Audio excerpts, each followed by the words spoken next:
UN องค์การสหประชาชาติ UN ซี้ให้เห็นท่าแห่งเพื่อการเติบโตและเป้าหมายสีเขียวของทางรถไฟลาวจีนองค์การสหประชาชาติ UN ได้แสดงทัศนะในทางบวกต่อทางรถไฟลาวจีนโดยเห็นว่ามันเป็นกุญแจสำคัญในการเสริมสร้างการเชื่อมต่อในภาคพื้นยกระดับชีวิตการเป็นอยู่ของประชาชนและส่งเสริมการขยายตัวแบบยืนยงของประเทศลาว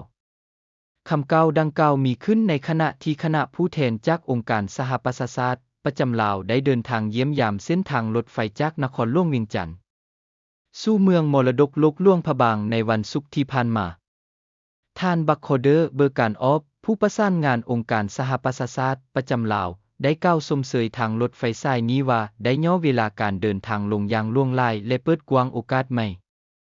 ทางด้านธุรกิจการท่องเที่ยวและการแลกเปลี่ยนวัฒนธรรมระหว่างประชาชนสองชาติ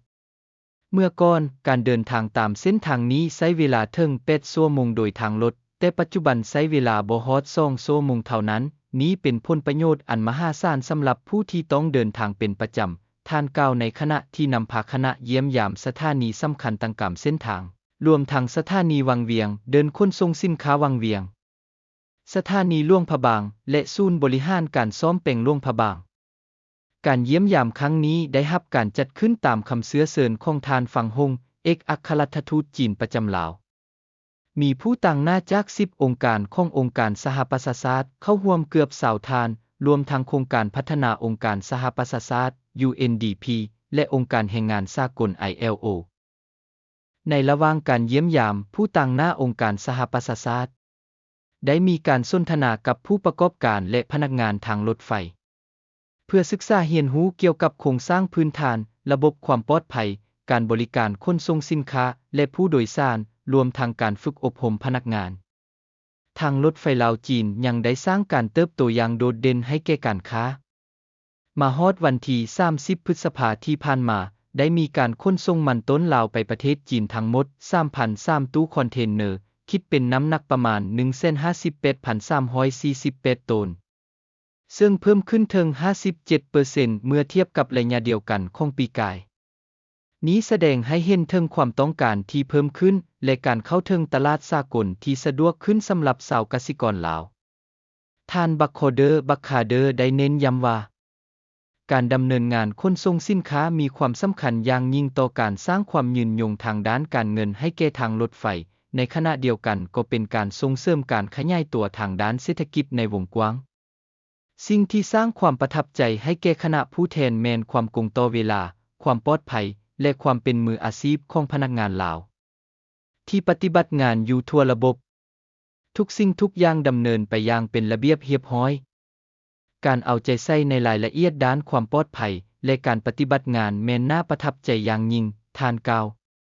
นอกจากบทบาทในการขนส่งแล้วทางรถไฟสายนี้ยังเป็นเวทีสำคัญสำหรับการพัฒนาฝีมือแรงงานและการสร้างเวียกเฮ็ดงานทำให้แก่สาวหนุ่มลาวสาวหนุ่มจำนวนหลายได้เข้าสู่ตลาดแรงงานผ่านโครงการนี้ได้รับประสบการณ์อันล้ำค่าทางด้านเทคนิคและการบริหารองค์การสหประชาชาติยังเห็นท่าแห่งอันใหญ่หลวงของทางรถไฟในการสนับสนุนเป้าหมายด้านสิ่งแวดล้อมการสนทนาในระหว่างการเยี่ยมยามได้ซุ่มใส่การร่วมมือในการสร้างความรับรู้ให้แก่สาธารณะเกี่ยวกับโครงสร้างพื้นฐานแบบยืนยงและระบบการขนส่งที่เป็นมิตรกับดินฟ้าอากาศการท่องเที่ยวเป็นอีกโครงเขตหนึ่งที่ได้รับผลประโยชน์อย่างล้นหลาย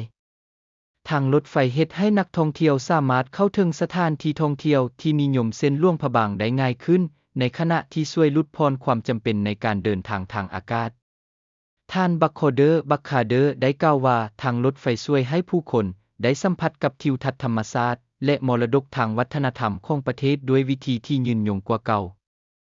ท่านยังได้เน้นถึงความสำคัญในระดับภาคพื้นของทางรถไฟลาวจีนซึ่งกำลังช่วยยกฐานะของลาวให้กลายเป็นประเทศเชื่อมต่อทางบกมีท่าแห่งอันมหาศาลที่จะสร้างบนพื้นฐานนี้และเฮ็ดให้ลาวเป็นศูนย์กลางของการเชื่อมต่อที่สำคัญนี้อย่างแท้จริงท่านกล่าวองค์การสหประชาชาติหวังที่จะได้เพิ่มทวีการร่วมมือกับทางรถไฟลาวจีนเพื่อสนับสนุนการพัฒนาประเทศชาติรวมทั้งเป้าหมายการพัฒนาแบบยืนยง SDGs องค์การตั้งต้อง UN ประจำลาวได้เคลื่อนไหวในหลายโครงเขตเช่นสาธารณสุขการศึกษาแรงงาน สิ่งแวดล้อม และการพัฒนาเศรษฐกิจ ผู้แทนกล่าวว่าการเยี่ยมยามครั้งนี้เป็นบาทเก้าอันสำคัญในการสร้างความเข้มแข็งของการเป็นคู่ร่วมงานเพื่อสนับสนุนอนาคตของประเทศลาว ข้อมูลข่าวเวียงจันทน์ไทย